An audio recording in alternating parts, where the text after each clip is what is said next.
We're recapping the New York Giants' big NFC East game against the Washington Commanders. That's coming up next on the LockedOn Giants podcast. You are Locked On Giants, your daily New York Giants podcast. Part of the Locked On Podcast Network, your team every day.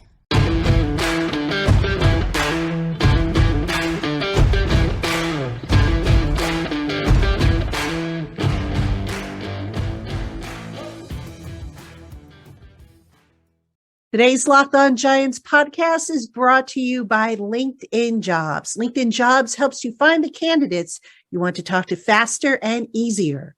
Post your job for free at linkedin.com/LockedOnNFL.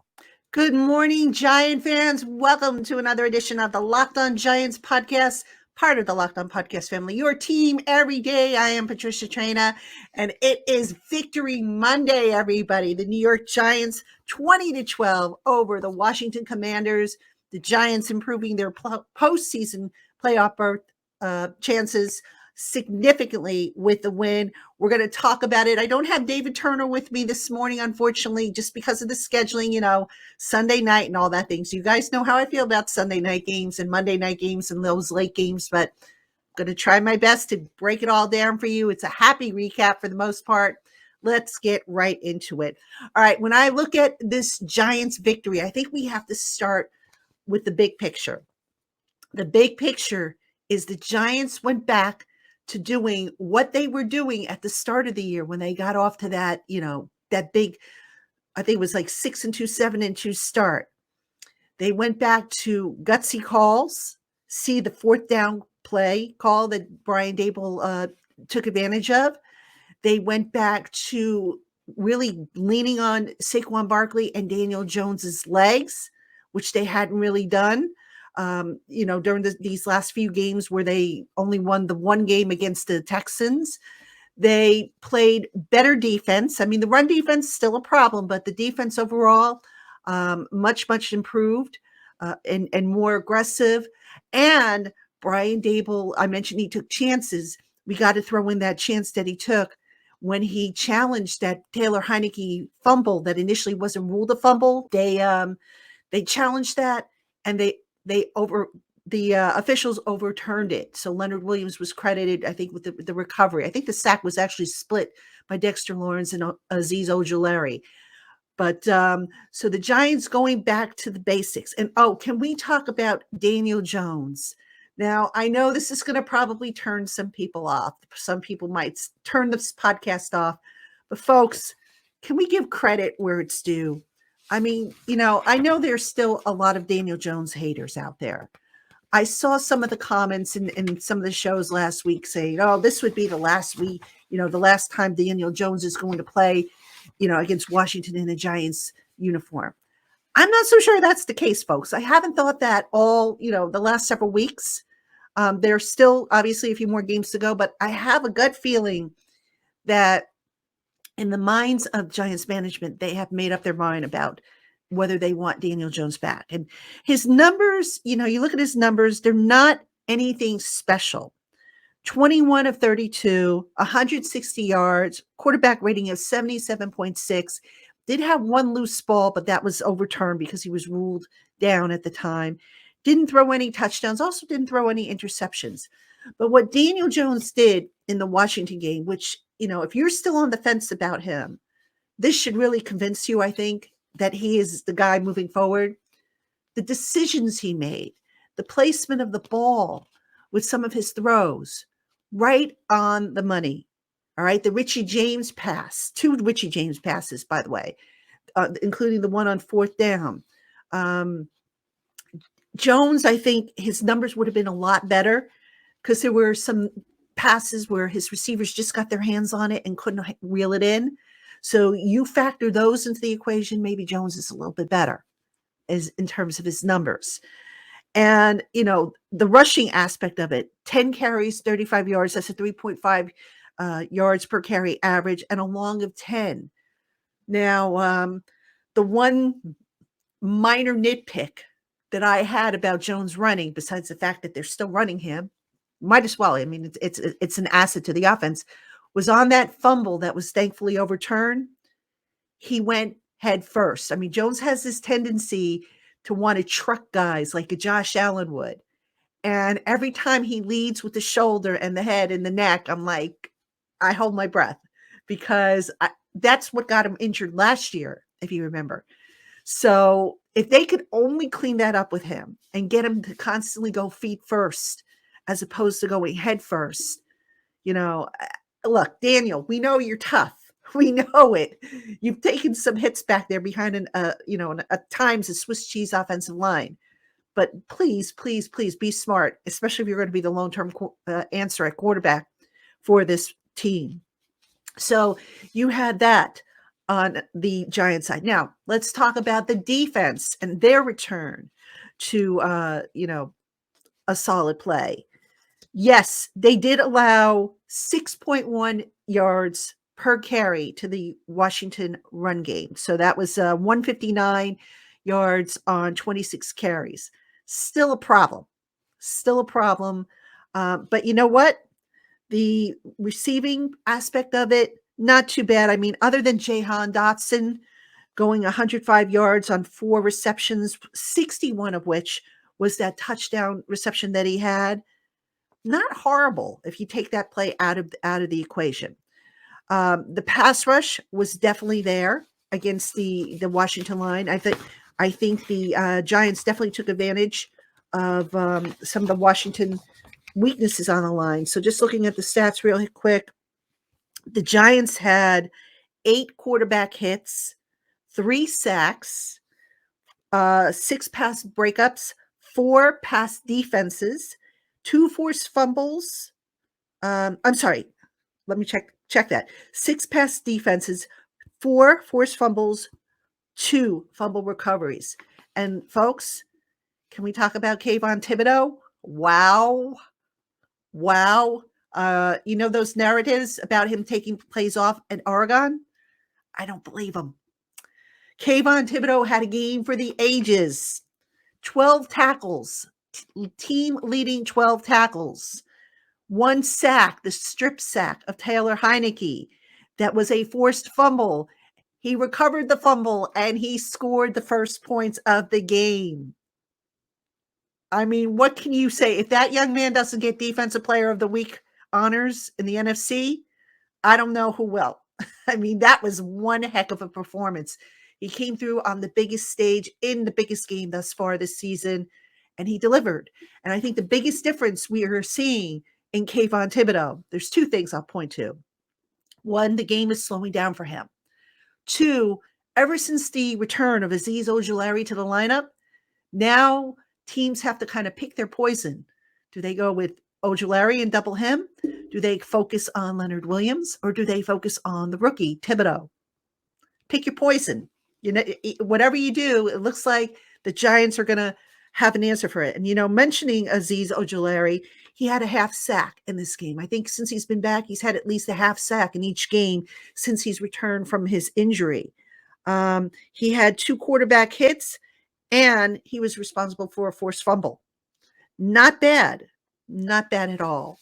So the Giants coming up with a big win. And by the way, one other point I want to mention before we take a quick break here is the Giants did something on offense. It's going to fly under the radar when you look at the game tape, but it was so important in thwarting that Washington defensive front. What was it? You know what? I'll tell you after the break, so stick around. And now a word from our sponsor, BetterHelp. Life can be challenging, put a strain on our mental health when things happen beyond our control. Seeking the expertise of a licensed professional to help guide us towards a resolution is key to overcoming life's ups and downs. So if you're thinking of giving therapy a try, BetterHelp is a great option. It's convenient, accessible, affordable, and entirely online. Get matched with a therapist after filling out a brief survey. And if you find that the therapist is not a match for your needs, you can switch at any time. Visit betterhelp.com/lockedon today to get 10% off your first month. That's HELP.com/lockedon. Hey, Giant fans, thanks so much for making this Locked On Giants podcast your first listen today. Now, makes Locked On Sports Today your second listen. Peter Bukowski brings you the biggest stories from around the sports world in 20 minutes. Get the analysis and opinions before anyone else with our local and national experts and insiders. Locked On Sports Today podcast, available on YouTube and wherever you get your podcasts.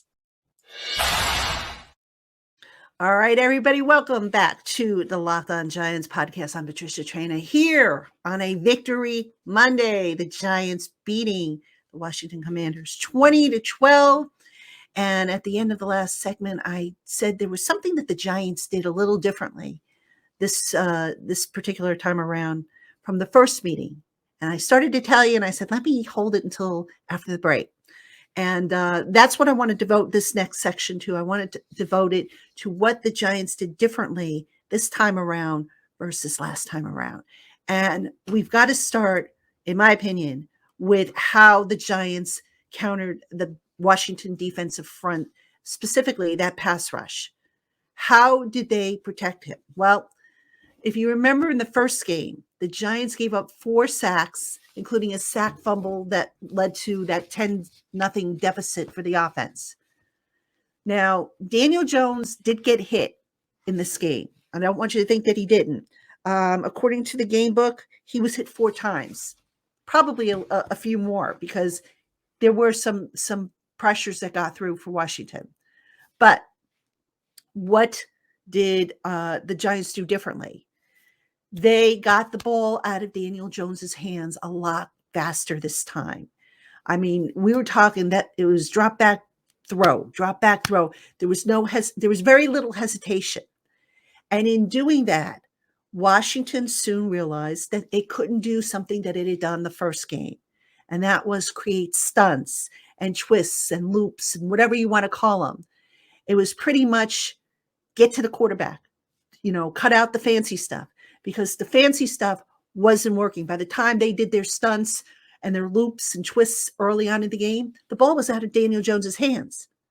So that was a big, big difference, I think, from last week, or I should say last time to this time. And, it wasn't perfect, but, between the blocking being much better and getting the ball out of Daniel Jones's hands a lot quicker, very, very important change by the Giants to counter what Washington had done to them the first time around. All right. What else did the Giants do differently? Well, the first time around, you could say they had previously leaned a little bit more on RPOs and play action bootleg. So this time around, it was more traditional, the offense. It was more, catch and throw, drop back in the pocket and throw it. Not a lot of RPOs in this game that, stood out. Daniel Jones could just, stand back in the shotgun, take the snap, throw it. You saw a lot of quick slants, short passes over the middle. Not a lot of deep shots, as I recall, by Daniel Jones, but just overall, stand in the pocket and get it out of there. There were a few RPOs, don't get me wrong, but for the most part, it was a traditional offense. It wasn't anything fancy. It was in the grand scheme of things, maybe a little on the vanilla side, but it worked. It absolutely worked. They went with a more up-tempo passing game, which resulted in what I said before, Jones getting the ball out of his hand quickly. So there was no waiting for that mesh point and reading a defender to decide, where he was going to go with the ball. That also allowed for Saquon Barkley to chip defensive linemen and outside linebackers who were coming in at the quarterback. So that helped out slowing down the Washington pass rush. It was just absolutely a key aspect that I don't know if it was mentioned on the broadcast, but, in looking back over that game, that was very, very important for the Giants offense to get going and to move the ball down the field. Now, it started out slow. Like I said, I know if you were following me on Twitter last night, I was saying that I didn't like how the game was unfolding. But once the Giants got started, wow, the sheer brilliance of thwarting that Washington defensive front, which is a very good defensive front, by the way, was just a key to the game that I don't think is going to get enough credit, and really should, to be honest with you. So kudos on that. Now let's talk about what the defense did a little bit differently. As I mentioned before, the run game, the run defense, not very good. 159 yards on the ground, and they ran the ball at will. I mean, 6.1 yards per carry. And Brian Robinson, who continues to author an amazing comeback story, 7.4 yards per carry. Amazing. Kudos to that young man. If he's not considered, an NFL comeback player of the year candidate, then there's no justice, in my opinion. But let's talk about how the Giants defense capitalized on some of the poor calls by Washington. One of the plays that jumped out was Washington trying to get a little cute. They tried to run Curtis Samuel, and there were also some penalties. And that first run by Curtis Samuel, that was the one where Kayvon Thibodeau knifed into that backfield, and I think he dropped them for only a 2-yard game, if I remember correctly. That was on that first drive in which Thibodeau had 2 stops, and that Samuel run was stopped for only 2 yards. The Giants didn't blitz a whole lot, by the way, in this game, which was interesting. According to NFL Next Gen Stats, they only blitzed on 8 of the pass attempts by Taylor Heinicke. Heinicke attempting, let me see, I think it was Heinicke attempted 29 pass attempts. He went 17, 29, 249, 1 touchdown, no interceptions. All right, so only 8 pass attempts. But here's the thing. They were still getting pressure on Taylor Heinicke. They were hitting him on just about every drop back he had. All right, so what was the key here? Well, the key was, if you look at how Washington's offense is set up, it is predicated on play action and longer developing plays. And the Giants' pass rush was able to get the pressure. Thibodeau, Ojulari, Dexter Lawrence, Leonard Williams, they were able to get home.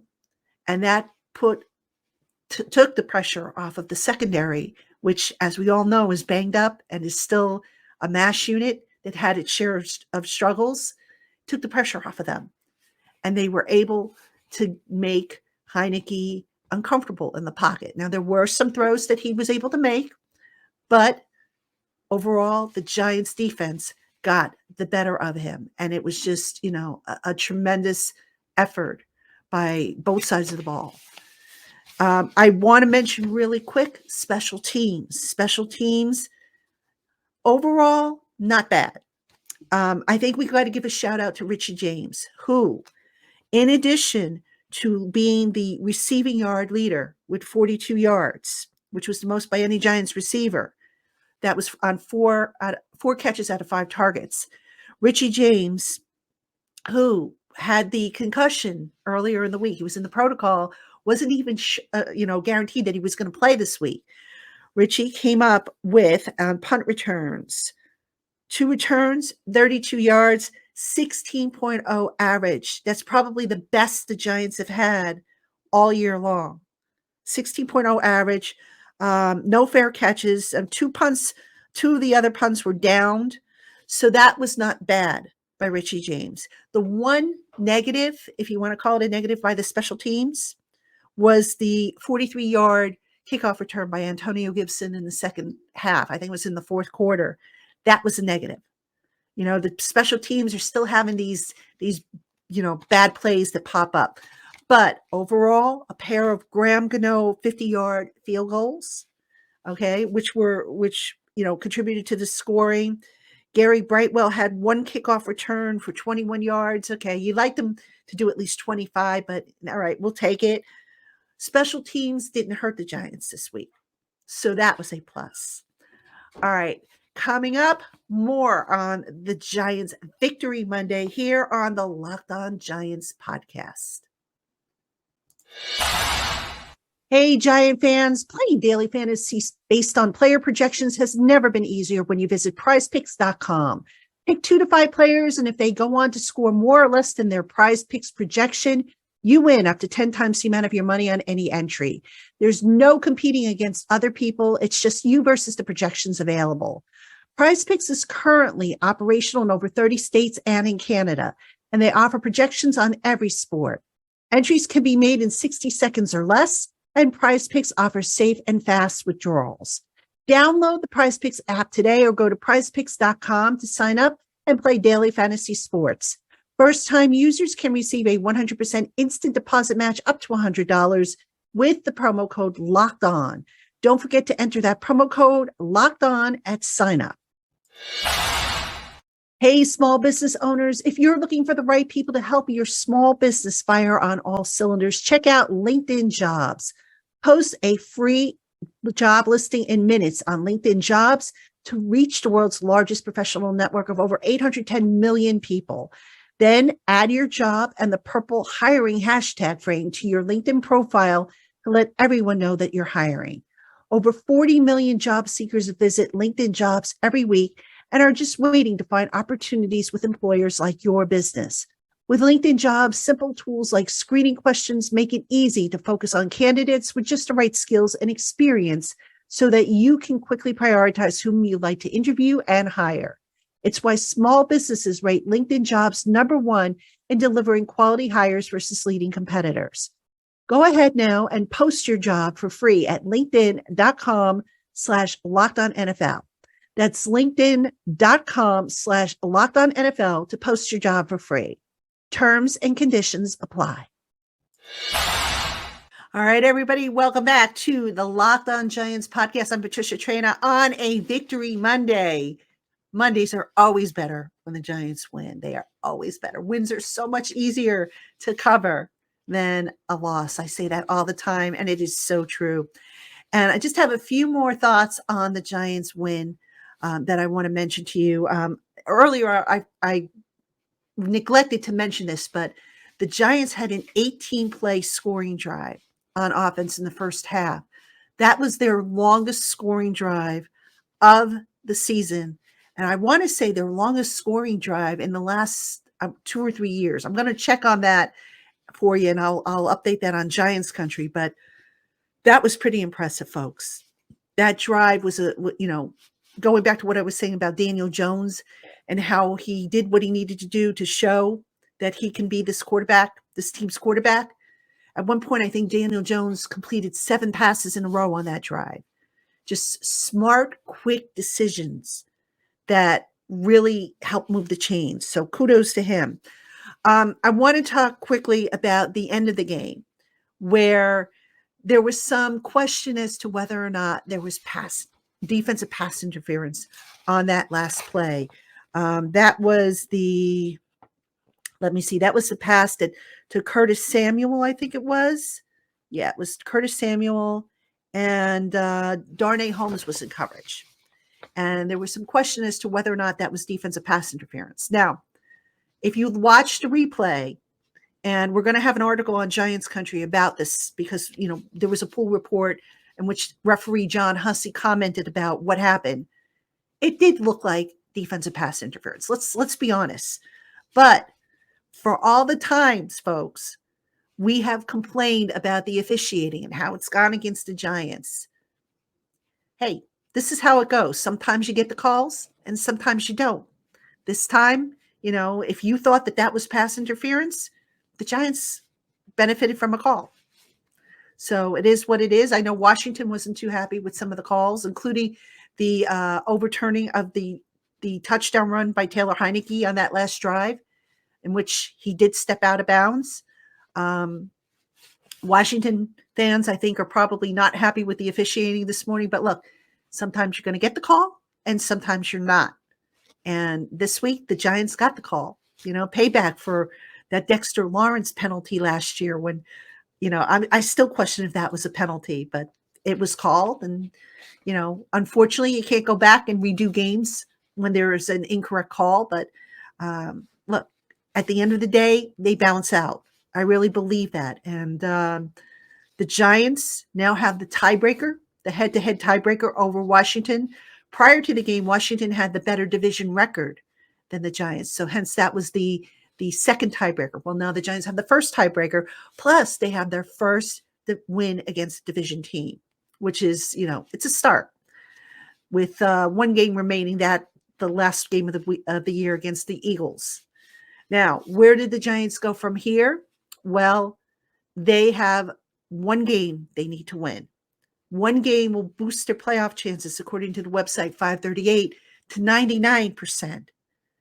Now, if they can take care of business against Minnesota, which is another team that is kind of identical to what the Giants are at this point, despite the records, they pretty much are going to punch their playoff ticket. Now, I haven't seen the official scenarios. I think, certain things have to happen, but the Giants are well on their way to a postseason berth, barring a run of 3 straight losses in these remaining games. So all things said, people, this Giants season, you can say the Giants overachieved. You could say they had no business doing what they were doing. Considering the talent they had and the lack of talent they have in certain positions, this team came to play this season. You can honestly say that they were always in it for the most part, that they fought, that the effort was there. Was it pretty all the time? No. But they got it done when they needed to, with few exceptions. And to still be in control of your playoff destiny with 3 games to go for this Giants team that's in year 1 of a rebuild, that's pretty impressive.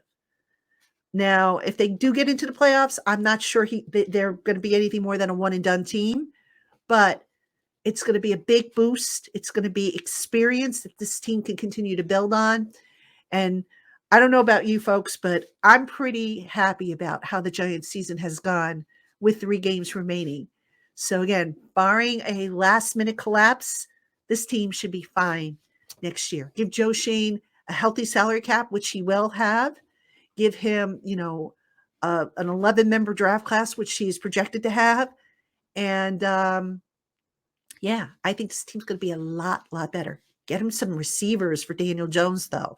So it's going to be fun these last 3 games and possibly more.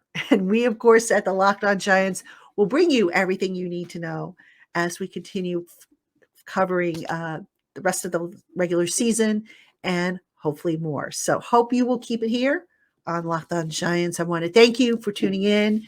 And again, for those of you who are asking where the podcast is, I did tape it Monday mornings. Sunday night games just don't go well with me. But we're here. We're taping it. Next time we talk to you, of course, will be tomorrow, Twitter Tuesday. You know what to do. Get those questions into me. And then we'll just continue rattling things off. I'll schedule another LockedOn Giants Live with Traina and probably a thrilled Traina and Bad Dog. And we will just keep bringing you podcasts every day on your New York Giants. So thank you for making us your first listen of the day, or if watching on YouTube, your first watch of the day. We'll see you tomorrow for Twitter Tuesday, everybody.